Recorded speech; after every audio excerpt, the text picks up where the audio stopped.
بسم اللہ والحمد للہ والصلاة والسلام علی رسول اللہ۔ السلام علیکم ورحمۃ اللہ وبرکاتہ۔ امید کرتی ہوں کہ آپ سب ایمان اور صحت کی بہترین حالت میں ہوں گی۔ انشاءاللہ عز و جل اللہ سبحانہ و تعالیٰ آپ سب کی طرف بڑھنے والے ہر شر کو خیر میں بدل دے۔ انشاءاللہ آج ہم سورہ بقرہ کی 2 آیتیں جو حفظ کر رہے ہیں اس کے میننگ دیکھیں گے انشاءاللہ۔ بسم اللہ الرحمن الرحیم۔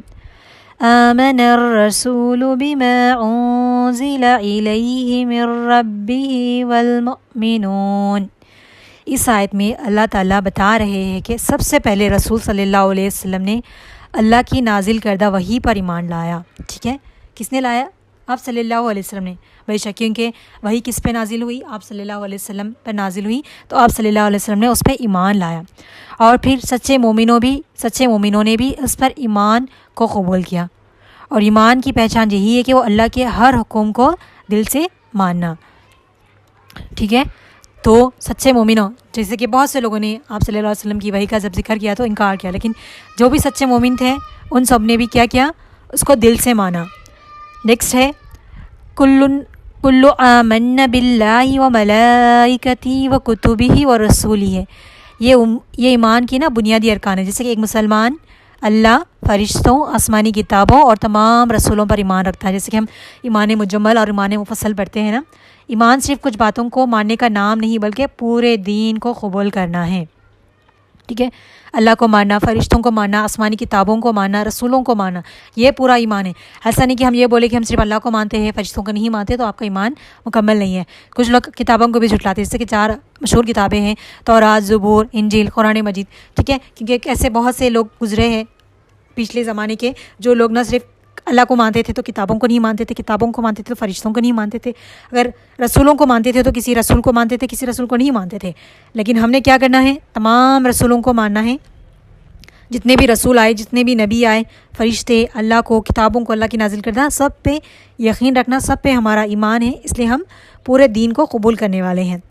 لا نفرق بین احد من رسولی۔ مسلمان تمام انبیاء علیہ السلام کا احترام کرتے ہیں اور سب کو اللہ کا سچا رسول مانتے ہیں۔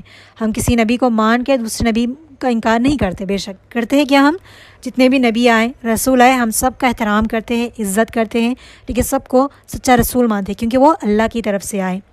ایسا نہیں ہے کہ ہم ایک کو مانیں اور دوسروں کو انکار کریں، ویسے نہیں کرتے ہیں۔ نیکسٹ ہے وقالوا سمیعنا واطعنا۔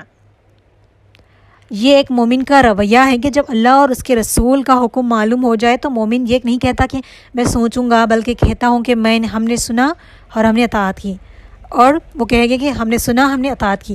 جیسے کہ اب ہم کسی بھی اللہ کے کام کے بارے میں سنتے تو ہم یہ نہیں بولتے کہ ہاں یہ سچ ہے کہ نہیں، کہ وہ لوگ فالو کر رہے کہ نہیں۔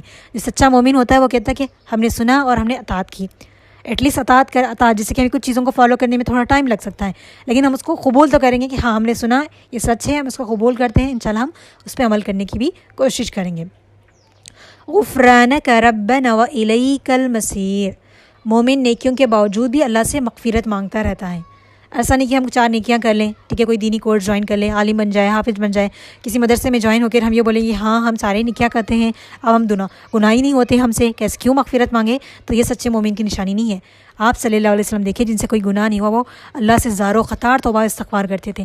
آج ہم لوگ دیکھیں تھوڑی سی نیکی کر کے ہم بہت زیادہ سمجھ لیتے کہ ہم سے کوئی گناہ ہی نہیں ہوا، ہم مغفرت کی دعا ہی نہیں کرتے۔ نہیں، سچا مومن وہ ہے جو اللہ سے مغفرت کی دعا مانگتے رہتا ہے ہمیشہ، کیونکہ وہ جانتا ہے کہ ایک دن سب نے اللہ کے پاس لوٹ کر جانا ہے اور اپنے اعمال کا حساب دینا ہے۔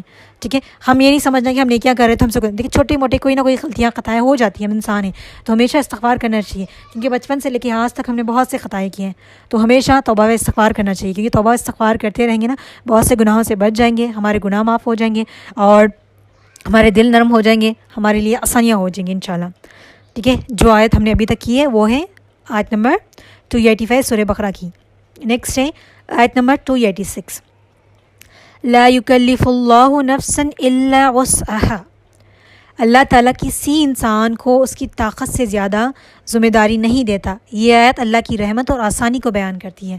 جیسے کہ ہم بولتے ہیں نا کہ ہم پہ بہت پریشانی ہے، مشکل آئی، ہم سے برداشت نہیں ہو رہا، نہیں، دیکھیے یہ آیت اس بات کا ثبوت ہے کہ اللہ سبحانہ و تعالیٰ کسی بھی انسان پہ طاقت سے زیادہ ذمہ داری نہیں ڈالتا. ذمہ داری سے مراد کہ کچھ بھی آپ کے اوپر کوئی آزمائش ہے, کوئی ٹیسٹ ہے, کوئی ٹھیک ہے کوئی بھی مشکل سے آپ گزر رہی ہے, کسی بھی فیز میں ہو لائف کے, جتنا آپ برداشت کر سکتی ہیں اتنا ہی آپ کے اوپر ہوتا ہے. بلکہ ہم سمجھتے کہ یہ تو ہم نہیں کر سکتے. سم ٹائمس ہم بولتے ہیں نا کہ اتنی بڑی آزمائش ہم سے گزری کہ کوئی اور ہو جاتا تو مر جاتا. آف کورس ہوتا کہ کوئی ہوتا تو شاید مر جاتا, لیکن آپ کے اندر وہ قابلیت ہے, آپ اس کو برداشت کر سکتی ہیں, آپ اس ذمہ داری کو اٹھا سکتی ہیں, تبھی اللہ نے آپ کے اوپر وہ دی ہے. ہر کسی کو ہر کسی کی آزمائش الگ ہوتی ہے. میری الگ ہے, آپ کی الگ ہے. کچھ لوگوں کی آزمائش وغیرہ ذمہ داریاں دیکھیں ہمیں ایسا لگتا ہے نا اتنی تھوڑی تو آزمائش ہے, اتنی چھوٹی تو آزمائش ہے, ان کو اتنی بڑی لگی تو ان کی وسعت اتنی ہوگی کہ وہ اتنا ہی ان کے لیے برداشت کے قابل نہیں ہوگا. تو اللہ نے ان کو اتنا ہی دیا ہے. ہر کسی کی کیپیسٹی الگ الگ ہوتی ہے, ہر کسی کی وسعت الگ الگ ہوتی ہے. یہ چیز ہم نے سمجھنی ہے. ٹھیک ہے. لہا ما کسبت وعلیہا مکتسبت, جو نیکی انسان کرے گا اس کا فائدہ اس کو ملے گا بے شک, اور جو گناہ کرے گا اس کا نقصان بھی اسی ہی اٹھانا پڑے گا. ہر شخص اپنے اعمال کا خود ذمہ دار ہے بے شک. دیکھیں آپ کوئی نیکی کریں گی تو اس کا اجر بھی آپ کو ملے گا. کوئی آپ نقصان کریں گی, گناہ کرے گا تو اس کو آپ ہی کو ملے گا. ایسا نہیں کہ میں کوئی گناہ کروں تو آپ کو ملے گا اس کی سزا, نہیں, ایسا نہیں ہوتا. بہت سے لوگ بولتے ہیں نا بچوں کی غلطی کی سزا ماں باپ کو ملتی ہے, ماں باپ کی غلطیوں کی سزا نہیں, ایسا نہیں ہوتا ہے. اگر ماں باپ نے بچوں کی پرورش جب کرنی تھی صحیح طریقے سے نہیں کی, بچے بگڑ گئے تو آف کورس بچے کچھ بھی کریں گے غلط تو ماں باپ کو بھی اس سے گو تھرو کرنا پڑتا ہے, کیونکہ جب ٹائم تھا پرورش کرنی تھی نہیں کی. ٹھیک ہے, اس وجہ سے ان کو گو تھرو کرنا پڑتا ہے, کیونکہ وہ ان کی غلطی تھی, بچوں کی صحیح پرورش کرنی تھی.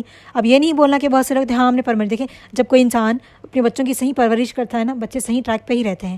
اگر پرورش صحیح سے نہیں ہوتی تو غلط ٹریک پہ چلے جاتے ہیں.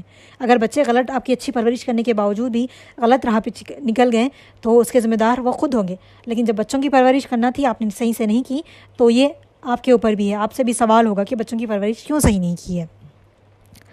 ٹھیک ہے. اور ہمیشہ یاد رکھ لیں کہ اگر آپ کو ایک چھوٹا سا کانٹا بھی چبھتا ہے نا تو اس کے بدلے میں بھی آپ کو نیکیاں ملتی ہیں. تو ہمیشہ جب بھی آپ پہ تکلیف آئے, پریشانی آئے, یہ مت بولے کہ ہاں اتنی بڑی پریشانی میں کیسے سنبھالوں گی. اس آیت کو یاد رکھ لیں, لا یکلف اللہ نفسا الا وسعها, اللہ کسی بھی انسان پہ اس کی طاقت سے زیادہ ذمہ داری تکلیف کچھ نہیں دیتا. آپ اس قابل ہے, اس سے گو تھرو کر سکتی ہیں, تبھی وہ آپ پر آئی ہے. یہ قاعد اب سمجھ لینا, آپ بہت ریلیکس ہو جائیں گے. پھر کوئی بھی پریشانی آئے تو آپ کے دماغ میں یہ بات ہو کہ یہ پریشانی اس مشکل سے میں گو تھرو کر سکتی ہوں, اس سے باہر نکل سکتی ہوں, تبھی اللہ نے مجھے دی ہے. کتنا حوصلہ دیتی ہے نا یہ آیت. تو ہمیشہ یاد رکھیں جب کوئی مشکل بھی آتی ہے, پریشانی بھی آتی ہے, ہم صبر کرتے ہیں نا, ایون ایک چھوٹا سا کانٹا بھی چبھ جائے آف کورس پین ہوتا ہے, لیکن ہم صبر کریں, وہ نکل جائے گا تو درد ختم ہو جائے گا نا, تو پھر آپ کو اس پہ بھی اجر ملے گا. اگر کوئی پریشانی ہے, مشکل ہے, مصیبت ہے تو آپ صبر کریں کہ ہاں یہ اس سے میں نکل سکتی ہوں, یہ میرے لیے پریشانی ہے, صبر کروں گی, اللہ مجھ سے باہر نکالیں گے, تو کتنا مائنڈ ریلیکس ہو جاتا ہے اور آپ کو اس کے اوپر صبر کرنے کا بھی اجر ملے گا انشاءاللہ. اور نیکسٹ ہے ربنا لا تؤاخذنا ان نسینا او اخطانا. یہ دعا سکھائی جا رہی ہے کہ اے اللہ اگر ہم بھول جائے یا غلطی کر بیٹھے تو ہماری گرفت نہ فرما. اللہ تعالیٰ نے اس دعا کو قبول فرمایا. یہ دعا ہے ربنا سے جو بھی سٹارٹ ہوتا ہے نا وہ دعا ہے. ہم کیا دعا کر رہے ہیں, یا اللہ ہم سے اگر بھول ہو جائے یا غلطی کر بیٹھے تو ہماری گرفت نہ کریں, یعنی کہ ہمیں پکڑنا مت, کیونکہ ہم انسان ہیں, بہت ساری ہم سے غلطیاں ہو جاتی ہیں, خطائیں ہو جاتی ہیں, گناہیں ہو جاتے ہیں, کبھی جان بوجھ کر کبھی بھول کر. نیکسٹ ہے آپ یہ یاد کریں گی نا تو آپ اپنی دعا میں بھی اس کو ایڈ کر سکتی ہیں, جسے ہم نماز کے بعد, ٹھیک ہے, جب بھی ریگولر دعا کر رہے ہیں نا, یہ دعائیں آپ اپنی دعا میں ایڈ کر لیں, کیونکہ بہت اچھی دعا ہے. کیونکہ یہ کیا دعا کر رہے ہیں ہم, اگر ہم بھول جائے یا غلطی کر بیٹھے تو ہماری گرفت نہ فرمانا, یعنی کہ ہماری پکڑ نہ کرنا. نیکسٹ ہے ربنا ولا تحمل علینا اصرا كما حملته على الذین من قبلنا. یہ بھی دعا ہے, ربنا سے سٹارٹ ہو رہی ہے, یہ پوری ایک ہی آیت ہے. اے اللہ ہم پر ایسا سخت بوجھ نہ ڈال جیسا پچھلی امتوں پر ان کی نافرمانی کی وجہ سے ڈالا گیا تھا.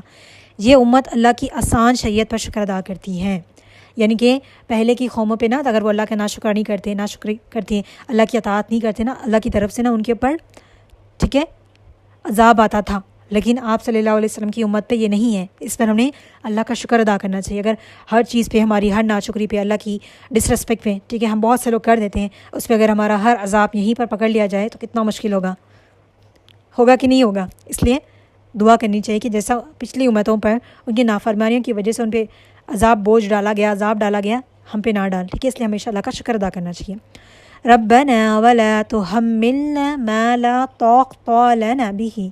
اے اللہ ہمیں ایسی آزمائش یا مصیبت میں نہ ڈال جسے برداشت کرنے کی ہم طاقت نہیں رکھتے. آمین.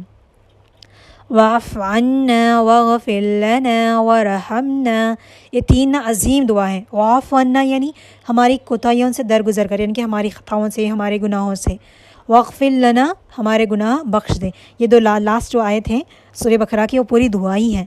ورحمنا، اپنی رحمت سے نواز دے۔ انت مولانا فانصرنا علی القوم الکافرین، اے اللہ تو ہی ہمارا مددگار ہے، محافظ ہے اور کارساز ہے، لہٰذا ہمیں حق پر ثابت قدم رکھ اور باطل کے مقابلے میں ہماری مدد فرما۔ آمین ثم آمین۔ ٹھیک ہے، امید ہے کہ آپ کو یہ سمجھ آیا ہوگا۔ بس تھوڑا سا مختصر سے میں نے آپ لوگوں کو بتانے کی کوشش کی ہے، ورنہ اگر ہم اس کے ڈیپتھ میں جائیں گے نا، 1-2 گھنٹے بھی اس کو کم پڑ جائیں گے اس کو ایکسپلین کرنے کے لیے۔ تو ہم یہاں تفسیر کورس نہیں کر رہے ہیں، ہم یاد کر رہے ہیں۔ آپ لوگوں کو تھوڑا سا پتہ ہونا چاہیے اس آیت کے بارے میں، اس لیے تھوڑا سا ایکسپلینیشن دیا گیا ہے۔ اللہ ہم سب کے حق میں یہ دعائیں قبول فرمائیں۔ اگر بولنے اور سننے میں کوئی غلطی ہو چکی ہے تو معاف فرمائیں۔ آمین۔ جزاکم اللہ خیر۔ السلام علیکم ورحمۃ اللہ وبرکاتہ۔